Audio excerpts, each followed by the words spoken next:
आलोक industries में UC लग ही गया, लगना ही था। हम लोग तो काफ़ी दिन से इस यूसी का इंतज़ार कर रहे थे। और मैं आप लोगों से बस इतना ही कहना चाहूँगा कि मुझे दीवार का अमिताभ बच्चन का वो डायलॉग याद आ रहा है, जब अमिताभ बच्चन वो मंदिर में जाता है जब उसकी माँ बीमार रहती है, और पहला सवाल भगवान से यही पूछता है कि आज खुश तो बहुत होगे तुम। तो आज खुश तो बहुत होंगे आप लोग। इतने दिनों से हताशा, निराशा, टेंशन, कब लगेगा यूसी, कब लगेगा यूसी, फाइनली ये दिन कभी न कभी तो आना ही था, तो आज आ गया। और मैंने पहले ही बोला था कि ये जो है वो इसका आप कोई टेक्निकल एनालिसिस करके नहीं बता सकते, टेक्निकल एनालिसिस इसका किया नहीं जा सकता। ये पूरी तरीके से सेंटिमेंट पे भी चल रहा है, कब तक, जब तक कि इसका रिजल्ट ना आ जाए।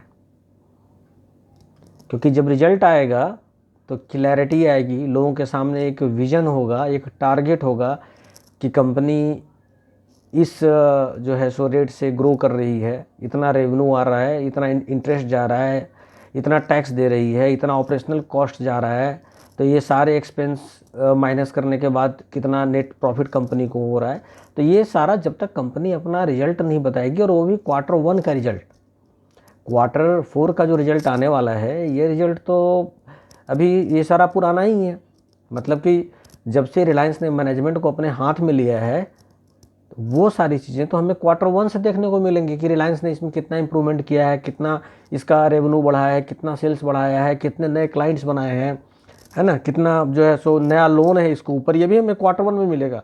Q4 में पुराना लोन ही मिलेगा। तो उम्मीद थी कि उसी लगेगा, कंपनी अच्छी है। मैंने बोला था टेक्निकली वीक है मगर फंडामेंटली कंपनी काफ़ी स्ट्रांग है। और मैंने पिछले वीडियो में भी बताया था सबको, और बोला था, और मैंने कोई नई बात नहीं बोली थी, या मैंने इसमें कोई बहुत बड़ा रिसर्च करके और कोई बहुत ज़्यादा ऐसा कोई ज्ञानी बन करके मैंने कुछ नहीं बताया था। ये होता है कि प्रमोटर्स अगर चाहे तो अच्छी अच्छी चीज़ें जो हैं वो मार्केट में ला सकता है, मतलब अच्छी अच्छी खबरें लोगों को दे सकता है, इन्वेस्टर्स का जो है वो मोरल काफ़ी बूस्टअप कर सकता है, इन्वेस्टर को पैनिक होने से बचा सकता है। दो चीज़ें तो बहुत अच्छी हैं। एक तो शेयर होल्डिंग पैटर्न जो इन्होंने निकाला, उसमें हमारे रिटेल इन्वेस्टर्स जो है सो बढ़े हैं, ये बहुत खुशी की बात है। रिटेल इन्वेस्टर कभी भी मार्केट जो है वो डंप और पंप नहीं करता, छोटा होता है, पैसे कम होते हैं, करोड़ों में खेलता नहीं है, और बड़े इन्वेस्टर घटे हैं उस शेयर होल्डिंग पैटर्न में। आज खुशी का दिन था, तो मैंने सोचा कि चलो भाई, आज मैं कोई पीपीटी या प्रेजेंटेशन नहीं बनाता हूँ, आज मैं खुद डायरेक्ट आकर के जो है आप लोगों से वो अपना मैसेज कन्वे करता हूँ, अच्छा लगेगा। काफ़ी दिन भी हो गया वीडियो बनाए। तो जैसा मैंने कहा कि जो प्रमोटर्स है वो उनके हाथ में काफ़ी होता है कि रिटेलर को जो है वो इन्वेस्टर्स को पैनिक होने से बचाएं। और ये जो खबरें आई शेयर होल्डिंग पैटर्न का, जिसमें कि छोटे लोग बढ़े, छोटे यानी जिनका 2 लाख तक इन्वेस्टमेंट है वो ऐसे लोग बढ़े, जिनका 2 लाख से ज़्यादा का इन्वेस्टमेंट है वैसे लोग कम हुए, ये अच्छी बात। जेएम फिनंशियल इसमें आप 6.15% इक्विटी लेकर के वो प्रमोटर के सारे शेयर जो है वो जेएम फिनंशियल को ट्रांसफ़र हो गया, अब वो भी आ गया। अभी ये पब्लिक कैटेगरी में है। अब हर चीज़ का प्रोसेस होता है धीरे धीरे। मैंने एक बार याद है आप लोगों को बोला था कि अगर मुकेश अंबानी ने आलोक इंडस्ट्रीज का नाम नहीं लिया अपने रिलायंस के एजीएम मीटिंग में तो इसके पीछे कोई लीगल वजह होगी, मैंने ये बोला था, ठीक है। क्योंकि पब्लिक होल्डिंग का जो आदमी है वो नहीं बोल सकता, पब्लिक होल्डिंग कैटेगरी वाले नहीं कर सकते कि मेरा, जब तक आप प्रमोटर कैटेगरी में नहीं जाते हैं। तो ये अब यहाँ से अब धीरे धीरे सारी चीज़ें जो हैं, everything is taking in place, तो ये अब धीरे धीरे जो है वो अपने जगह पे चले जाएंगे, प्रमोटर हो जाएंगे, तो और भी अच्छा हो जाएगा, ठीक है। बाकी आज का जो है वो जो यूसी लगा है उन लोगों को जवाब है। कल जिन्होंने प्रेडिक्ट किया था कि जो है ये 20 से भी नीचे चला जाएगा, क्या हो गया। और ये जो कहा जाता था कि घंटे घंटे, एक घंटे पे टेक्निकल बदलता है, एक घंटे पे फंडामेंटल बदलता है, तो मैं आज उसके बारे में ज़्यादा बात करके आप लोगों को बोर नहीं करूँगा, वो मैंने कल बात कर ली है क्योंकि ऐसा कुछ टेक्निकल फंडामेंटल नहीं बदलता है। कल रात को मतलब शाम में मेरे ख्याल से 5-6 बजे उन्होंने वीडियो अपलोड किया था, और 3:30 में NSE का भी मार्केट बंद हो जाता है, BSE भी बंद हो जाता है। आप भी रात में सो जाते हैं, हम भी रात में सो जाते हैं, तो रात भर में ऐसा कुछ नहीं हुआ कि टेक्निकल बदल गया। ये सोए टेक्निकल बदल गया तो रहने दीजिए, ये सब कहानियाँ हैं। Right time to enter, right time to exit, तो जब उसको एग्जिट बाहर रखना था तो 41 पे इंटर करा दिया, जब उसको अभी इंटर कराना था तो बोला 20 से नीचे जाएगा, उसको आप एग्जिट करो। तो आप लोगों के सामने रिजल्ट है, समझ में आ गया होगा आप लोगों को कि कितने जो है सो महान हैं। तो मैं ऐसे लोगों से अब समय सही आ रहा है, अब सोच समझ कर आगे बढ़ना है, सोच समझ कर आगे बढ़ना है। ऐसा नहीं कि रोज़ 5% का यूसी लगा रहा है तो आप इसमें अपना सोचिए कि भाई गंगा बह रही है, चलो अपना हाथ धोते चले जाओ, उसमें आप पैनिक हो जाते हैं। आपकी कैपेसिटी है 5 लाख लगाने की या 2 लाख लगाने की, आप इधर उधर से पैसा लेकर के जो है सो ये पर्सनल लोन लेकर के, किसी और से पैसा लेकर के, या आपके जो इक्विटी पड़े हुए हैं डीमेट में, उसके ऊपर जो मार्जिन मिलता है आपको 4-5 दिनों का, वो लेकर के आप सीधे इसके अंदर घुस जाते हैं। और जब मार्केट थोड़ा नीचे आता है, अब सोचते हैं आपकी क्या करें, फिर आप बेचने लग जाते हैं, फिर मार्केट जो है सो काफ़ी ज़्यादा पैनिक हो जाता है, डाउन होने लगता है। और उसका खामियाजा जो लंबे समय के जो इन्वेस्टर्स हैं, जिनका विजन आपकी तरह नहीं है, वो यूसी देख कर नहीं घुसे हैं, वो कंपनी देख कर घुसे हैं, उनको नुकसान हो जाता है। तो इस चीज़ को समझिए आप। अब डेटा सामने आने वाला है, डेटा को देख करके और उसके बाद आगे बढ़ना है। कंपनी कैसे कैसे प्रोग्रेस कर रही है उसको देख करके आगे बढ़ना है। और इसमें आप उतना ही पैसा इन्वेस्ट करें जितना आप लंबे समय तक होल्ड करके रख सकते हैं, मतलब रुक सकते हैं, जितना पैसा आप इन्वेस्ट करके छोड़ सकते हैं आप। ऐसा नहीं कि नीचे LC आया तो फिर आपकी हालत ख़राब होने लगी और आप तुरंत बेच करके भागने लगे, तो आप शेयर मार्केट में ज़्यादा दिन तक नहीं टिक पाइएगा।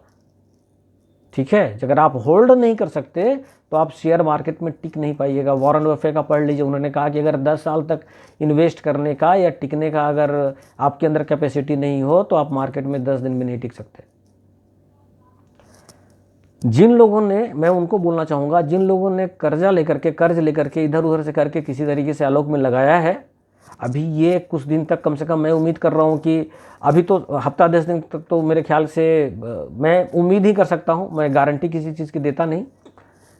कल भी मैंने यही कहा था कि जो रिजल्ट जो है रिजल्ट पब्लिश करने का जो डेट इन्होंने अनाउंस किया है, जो आलोक इंडस्ट्री ने सेबी को जो लेटर लिखा है, एक्सचेंज को जो लेटर लिखा है, तो इससे मार्केट में एक पॉजिटिविटी आएगी, एक अच्छा संकेत है कि भाई अब जो है सो इसका रिजल्ट आने वाला है और शायद इससे मार्केट कुछ संभलेगा। कल मैंने ये बात कही थी कि शायद संभलेगा, आज वो चीज़ हो गया। तो मैं पूरी गारंटी, चूँकि कोई भी इसमें विद्वान या मास्टर हो नहीं सकता और ना कोई पूरी तरीके से इस मार्केट को समझ सकता है, मगर हाँ एक अंदाज़ा लगाया जा सकता है।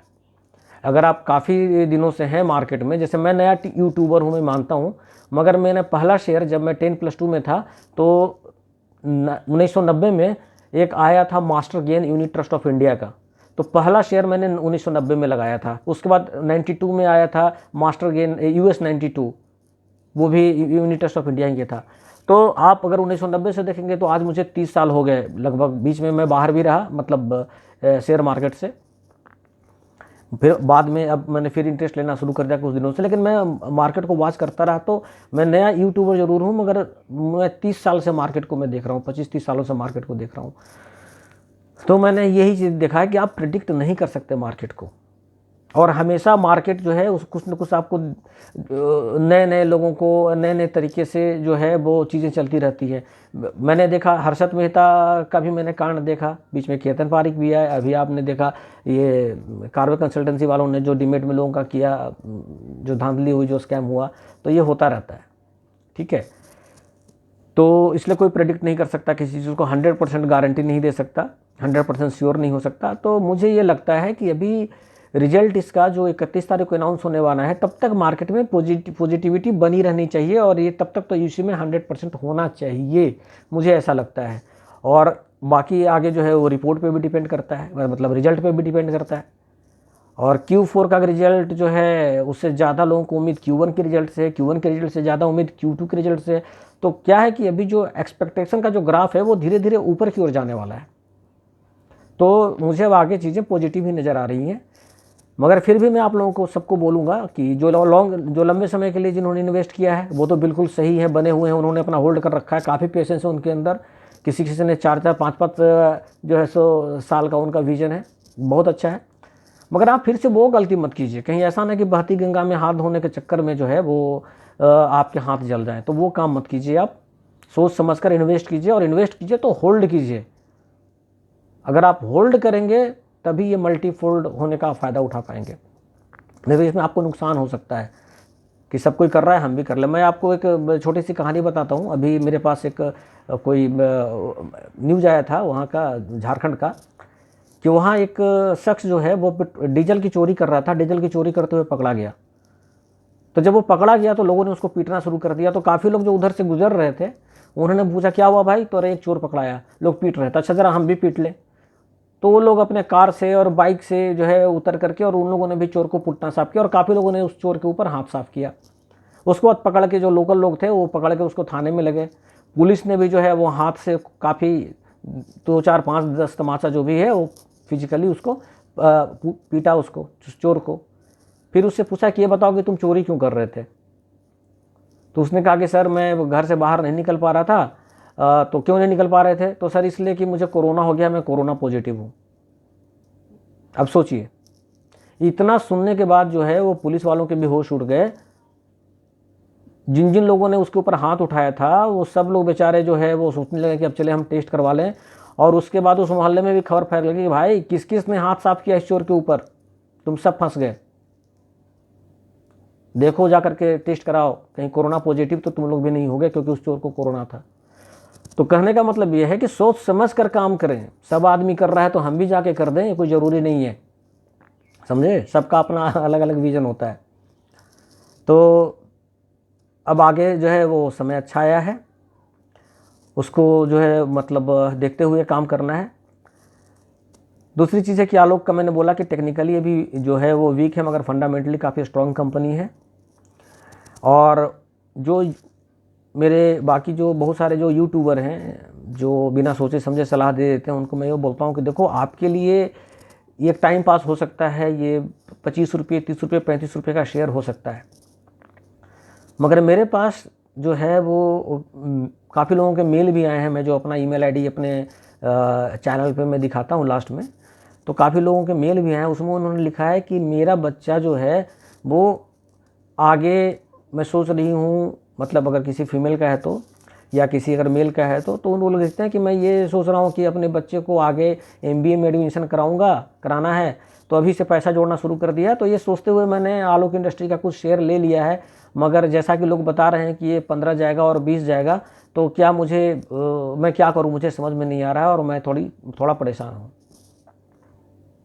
तो देखो, किसी ने अपने बच्चों का फ्यूचर सोच करके इसमें शेयर लगाया है, शेयर लिया है इसका, आलोक इंडस्ट्रीज का, और आप बैठ करके जो है वो राइट टाइम में इंटर और राइट टाइम एग्जिट, या 200 लगाओ 2 लाख पाओगे, ये कर करके, और आप जो लोगों को कर रहे हैं, हालांकि उनकी गलती है, उनको आपको आपके वीडियोस को देख करके नहीं इन्वेस्ट करना चाहिए। अगर वो वाकई में वो किसी के फ्यूचर के लिए अगर इन्वेस्ट कर रहे हैं तो उनको बहुत अच्छा R&D करना चाहिए, रिसर्च करना चाहिए, उनको पूरी जांच पड़ताल करनी चाहिए, हर जगह से फैक्ट्स इकट्ठा करना चाहिए, कंपनी का फंडामेंटल देखना चाहिए। गलती उनकी भी है, लेकिन आपकी भी तो जिम्मेवारी बनती है। और दूसरी चीज़ है कि मैं इनडायरेक्टली जिस यूट्यूबर की बात करता हूँ उनके पास मुझसे ज़्यादा सब्सक्राइबर्स हैं, ज़्यादा जो है सो फॉलोअर्स हैं उनके।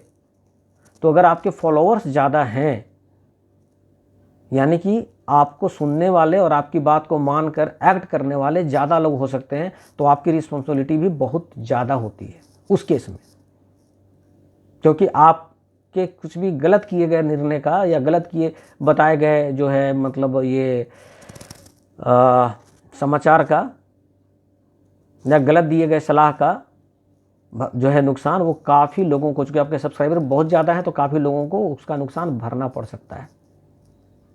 तो इसलिए आपको भी जो है वो इन चीज़ों को देखना है, जो मेरे यूट्यूबर ऐसे ही ये कर देते हैं। और जो बाकी लोग हैं वो लोग अपना देखते रहे। हाँ, कुछ लोगों ने मुझसे ये भी पूछा कि सर ये मुझे कुछ अच्छा यूट्यूबर्स बताइए और मैं किसका किसका वीडियो देखूं। तो पहले तो भाई दाद देना पड़ेगा कि आपने एक यूट्यूबर से ही पूछा कि मुझे कोई और अच्छा यूट्यूबर बताओ। यानी कि अगर आप किसी अस्पताल में जाएंगे तो आप डॉक्टर के पास जाएंगे और डॉक्टर से कहेंगे डॉक्टर साहब मुझे आप कोई और अच्छा डॉक्टर बताइए, डॉक्टर को कैसा लगेगा? मगर मुझे बुरा बिल्कुल भी नहीं लगा। क्यों? क्योंकि मैं डॉक्टर हूं ही नहीं, मैं दोस्त हूं आपका, और एक दोस्त दूसरे दोस्त से नहीं पूछेगा तो किससे पूछेगा? तो और मुझे खुशी हुई इस बात की कि आप लोग इतने फ्रैंक हैं मेरे साथ और मुझे इतना अपना समझते हैं कि आपने मुझसे पूछ लिया कि सर कोई अच्छा यूट्यूबर बताओ। तो मैं आपको बताऊंगा, कुछ यूट्यूबर्स हैं जिनका कि वाकई में जो कंटेंट होता है या जो उनका प्रेजेंटेशन होता है, जो वे ऑफ स्पीकिंग होता है या उनका जो रिसर्च होता है वो अच्छा होता है। जैसे एक है, आप देखेंगे Raghav investment, and he is an educated person. देख करके लगता है उनको कि हाँ पढ़े लिखे व्यक्ति हैं, और एक पढ़ा लिखा व्यक्ति ही चीज़ों को अच्छे से समझ सकता है, अच्छी जानकारी जुटा सकता है और आपको एक अच्छी सलाह दे सकता है। तो आप राघव इन्वेस्टमेंट देखिए, अच्छा चैनल है, अच्छा वो उनका कंटेंट रहता है, और उनकी ऑनेस्टी देखिए कि उन्होंने अपने चैनल में नीचे लिख रखा है कि अगर आपको मेरे पोर्टफोलियो के बारे में जानना हो तो आप मुझे इस ईमेल आईडी पे मेल करें। ठीक है। अभी कुछ दिन पहले उन्होंने रिलायंस कम्युनिकेशन का ही कुछ बताया था। उसमें उन्होंने ये बताया कि मैंने इसको 80 पैसे पे लिया था और मैं 2 रुपये कुछ पैसे पे ऐसे में एग्जिट भी हो गया। और उन्होंने ये नहीं कहा कि आप लॉन्ग टर्म के लिए इन्वेस्ट कीजिए, उन्होंने बोला कि ये जो शेयर है इसको जो है स्पेकुलेटिव स्टॉक बोलते हैं, कुछ इस तरह से उन्होंने बताया। और उन्होंने ये कहा कि आप इसमें जो है कुछ फ़ायदा उठा सकते हैं, और उन्होंने अपने बारे में क्लियर बता दिया। इसको बोलते हैं ट्रांसपेरेंसी। मैं जेलस नहीं हूँ किसी से, या मुझे जेलसी नहीं है कि मेरे इस बोलने से आप जाके उनका वीडियो देखेंगे तो उनको व्यूअर्स मिलेगा। जी नहीं, वो अच्छा काम कर रहे हैं, उनको खुद ब खुद मिलेगा। उनको ऑलरेडी लोग पसंद करते हैं, मैं भी पसंद करता हूँ, मैं भी देखता हूँ, और मैं अकेला नहीं हूँ, बहुत लोग देखते हैं। तो आप एक राघव इन्वेस्टमेंट को देखिए, वहाँ से आपको अच्छी जानकारी मिलेगी। एक दूसरा चैनल है मनी मोटिवेशन, मैडम आती हैं, वो बहुत अच्छे से एक्सप्लेन करती हैं चीज़ों को। कभी कभी तो 2-2, 3-3 स्टॉक को कंपेयर करती हैं आपस में और कंपैरेटिव एनालिसिस करती हैं, और काफ़ी सॉफ्ट स्पोकन है और बहुत अच्छे से वो चीज़ों को डिटेल में समझाती हैं। तो वो चैनल भी बहुत अच्छा है, काफ़ी इन्फॉर्मेटिव चैनल है, and she is also an intelligent lady. तो वो चैनल भी आप देखा कीजिए, अच्छा है, जानकारी आप ले सकते हैं। एक आपके पास है, मैं देखता हूँ संभावना चैनल, वो भी चीज़ों को अच्छे से एक्सप्लेन करते हैं। कुछ दिन पहले उन्होंने इसका इंट्रिंसिक वैल्यू निकालने के लिए आलोक इंडस्ट्रीज़ का वो ट्राइडेंट से कंपेयर किया, और करके उन्होंने एक सेटिस्फाइंग जो है वो एक डेटा दिया जो कि कन्विंसिंग भी है। और उन्होंने 2015 का आलोक का उठाया था और ट्राइडेंट का उठाया था। तो उन्होंने कहा था, ये कहा जरूर कहा था कि कंपनी अगर अच्छा करेगी तो ये इंट्रिंसिक वैल्यू आलोक इंडस्ट्री के शेयर का हो सकता है। तो वो अच्छा चैनल है, संभावना चैनल, वो आप देख सकते हैं। एक माइक्रो ज्ञान, वो भी नया चैनल है, कम वीडियोस के ऊपर भी आ रहा है क्योंकि अभी नया उन्होंने बनाना शुरू किया, मगर वो ऑनेस्ट लोग हैं। इनका पेशा नहीं है यूट्यूबर का वीडियो बनाना या यूट्यूबर होना, ठीक है। मगर ये चूंकि इनकी भी अपनी होल्डिंग है और ये लोगों से जुड़े हुए हैं, तो इस कारण ये जो है जानकारी जो है वो करते हैं। तो ये उस पर कोई वैसा सर्विस नहीं चला रहे। तो माइक्रो ज्ञान भी अच्छा चैनल है, आप वो चैनल भी देख सकते हैं। और देखिए, देख सकते हैं नहीं, देखिए, मैं भी देखता हूँ। एक है एडुमार्क या एडुमैक, उनका भी एनालिसिस अच्छा होता है। और अभी उन्होंने अपना कंसर्न भी दिखाया था इस एलसी के साथ। उन्होंने ये बोला था कि आलोक इंडस्ट्री से जो मेरा मोनेटाइजेशन है वो 75% आता है, मतलब मेरे टोटल यूट्यूब चैनल का। मगर फिर भी मैं मोनेटाइजेशन यहाँ से हटा रहा हूँ, for the time being deactive कर रहा हूँ, तब तक जब तक कि आलोक इंडस्ट्री में यूसी नहीं लग जाता। यानी हमारे उस इन्वेस्टर्स, आलोक इन्वेस्टर्स के दुख की घड़ी में वो भी हमारे साथ खड़े रहे। उन्होंने ऐसा स्टैंड लिया। तो इसके लिए भी मैं उनका नाम तो नहीं जानता, लेकिन आपका बहुत बहुत धन्यवाद, आपने कंसर्न दिखाया। तो आप एडोमैक को भी देखा कीजिए। और थोड़ा अगर डिटेल में जानना हो तो आप एसी इंक एक चैनल है, उसमें थोड़ा सा डिटेल में जो फंडामेंटल के बारे में वो ज़्यादा वो पूरी कहानी बताते हैं, कंपनी क्या थी नहीं थी, तो इससे भी आपको एक अच्छा इन्फॉर्मेशन मिलता है। तो ऐसे बहुत सारे चैनल हैं जिनका मैंने नाम लिया। तो ये सब चैनल आप देखा कीजिए। मैं भी देखता हूँ और मैं भी समझने की कोशिश करता हूँ, और मैं कहीं ना कहीं सोचता हूँ कि मेरा व्यू क्या है और इन लोगों का व्यू क्या है। और ये मैं इनके बात से कन्विंस हो ही जाता हूँ, अक्सर ऐसा होता है। तो ये लोग पढ़े लिखे लोग हैं, अच्छी जानकारी रखते हैं और आपको अच्छी सलाह देते हैं, तो आप इनका भी चैनल देखिए, आपको बहुत फ़ायदा मिलेगा। और बाकी बाबा जी लोगों को तो दूर से ही राम राम प्रणाम कर दीजिए। वो right time to enter right time to exit, जब टाइम नहीं रहता है तो एंट्री करा देते हैं, जब टाइम आता है तो बोलते हैं रुक जाओ, और वहाँ से आपको एग्जिट करा देते हैं। तो आप जो है सो उनको ये चीज़ मत कीजिए। और दूसरी चीज़ मैं आपको ये बताना चाहूँगा कि जो इसमें रुके हुए हैं लंबे समय के लिए, वो ये मल्टी फोल्डेड है, मल्टी फोल्डिंग जो है स्टॉक है, आप इसमें रुके रहें, ये आपको बहुत अच्छा रिटर्न देगा। जो भाई लोग सट्टा देख के आने वाले हैं वो आप अपने रिस्क पे इस पे सट्टा खेलिए रोज़ यूसी देख करके। कोई माँ बाप नहीं है इसमें कि आपको बताएगा संभालेगा, ऐसे काफ़ी लोग हैं। मुझे तो ये ऐसे ऐसे लोग मिले हैं जिन्होंने 4 रुपये पे लिया और 10 रुपये पे बेच दिया, उसका फिर देखा मार्केट जा रहा है 12 रुपये पे लिया, फिर 25 रुपये पे बेच दिया, फिर देखा और आगे जा रहा है 26 रुपये पे लिया, 40 पे बेच दिया, और आगे जा रहा है 58 पे। जितना अभी तक प्रॉफिट कमाया था, जितना इन्वेस्टमेंट किया था, वो सब भी लगा दिया, किसी और से भी लेके ले गया। अब कह रहा है कि अगर ये वहाँ से नीचे आया तो मैं तो बर्बाद हो जाऊँगा। तो भैया तुम तो इतना दिन से काम क्या कर रहे थे? जब तुम गाय दूध रहे थे तो बहुत अच्छा, और जब दूध मिलना बंद हो गया तो मैं बर्बाद हो जाऊँगा। तो इनके साथ कोई सिंपैथी नहीं है, और इनको पैनिक इन्वेस्टर आप मत बोलिए, ये जानबूझ करके ऐसा काम करते हैं ये। यानी मिल रहा है तो अच्छा है, नहीं मिले तो बुरा है। तो बाकी जो लोग जिन्होंने अभी दूसरों से पैसा लेके कर्ज लेकर के इसमें लगाया है, अभी ये आपको मौका देगा कि आप इसमें से जो आपका इन्वेस्टमेंट है या जो आपने किसी से कर्ज लिया है, उतना आप शेयर बेच करके बाकी को आप रिस्क फ्री बना लें, कि ताकि आपको कोई रोकने वाला ना हो। तो जो आपका इन्वेस्टमेंट है उसको आप निकाल के अपना कर्ज लौटा दें, मेरा ये सजेशन है। फिर आप पैनिक नहीं होंगे, कोई आपको परेशान करने वाला नहीं होगा, फिर बैंक का मार्जिन अमाउंट लौटाने का आपको डर नहीं होगा। ये आपके लिए भी अच्छा है, और ये हम आलोक इन्वेस्टर्स जो लॉन्ग टर्म के हैं इसमें बने हुए, उनके लिए भी अच्छा है। तो मैं ये कहना चाहूँगा। तो इसी के साथ मैं आप सब लोगों को एक बार फिर जो है वो मुबारकबाद देता हूँ कि इतने दिनों से जो हम लोग इंतज़ार कर रहे थे अपर सर्किट का, वो ख़त्म हो गया आज, मतलब अपर सर्किट लग गया। और आप लोग अच्छे अच्छे व्हाट्सएप ग्रुप से भी जुड़े रहें। बहुत सारे व्हाट्सएप ग्रुप हैं जिनमें बहुत अच्छे अच्छे लोग हैं, काफ़ी सीनियर लोग हैं। एक व्हाट्सएप ग्रुप है उसमें तो वो लॉयर भी हैं जिन्होंने ये रिलायंस के साथ डिलिस्टिंग की लड़ाई लड़ी थी कि डिलिस्ट नहीं होना चाहिए। अब आप सोचिए उनको कितना नॉलेज होगा, वो लोग भी इस ग्रुप में हैं। तो ऐसे ऐसे काफ़ी आलोक इन्वेस्टर्स, आलोक इंडस्ट्री, साई बाबा कैपिटल, आलोक टारगेट यूसी, तो ऐसे आलोक होल्ड पेशेंस, ऐसे बहुत सारे व्हाट्सएप ग्रुप है जहाँ की बहुत ही मैच्योर्ड इन्वेस्टर हैं, और उनकी होल्डिंग जो है वो लाखों में है, हज़ारों में नहीं लाखों में है। तो सोचिए कि वो अपने पैसे को बचाने के लिए कितने कंसर्न्स होंगे। वो हमेशा आपको मोटिवेट करेंगे, पॉजिटिविटी देंगे। तो आप अच्छे अच्छे व्हाट्सएप ग्रुप में रहिए, अच्छे अच्छे लोगों का चैनल देखिए, ठीक है, और पूरी जानकारी के साथ, पूरी तैयारी के साथ, पूरे कॉन्फिडेंस के साथ आलोक इंडस्ट्रीज में बने रहिए। आपने एक बहुत अच्छा स्क्रिप्ट चुना है, और ऐसा स्क्रिप्ट जो है वो दशकों में एक बार आता है, बार बार आपको ऐसा मौका नहीं मिलता है। तो आप इस अपॉर्चुनिटी को ना खोएं, समझदारी से काम करें और विश्वास के साथ इस आलोक इंडस्ट्री में बने रहें। इसी के साथ मैं आप सबसे विदा लेता हूं, और फिर कल का मार्केट कल का नहीं, मंडे का देखते हैं, मंडे को ये किस करवट लेता है। हालांकि मंडे को भी तो अपर सर्किट ही रहना चाहिए, जैसा मैंने उम्मीद की है कि अभी तो कुछ दिन तक अपर सर्किट तो चलना ही चाहिए। फिर रिजल्ट के बाद फिर मार्केट आगे डिसाइड करेगा कि आगे क्या होगा। उसके बाद तो फिर मंडे को एक बार मैं कोशिश करूंगा कि फिर अपने वीडियो के थ्रू या जैसे भी है आप लोगों से मिलूं। तब तक के लिए नमस्कार, जय हिंद, जय भारत, वंदे मातरम।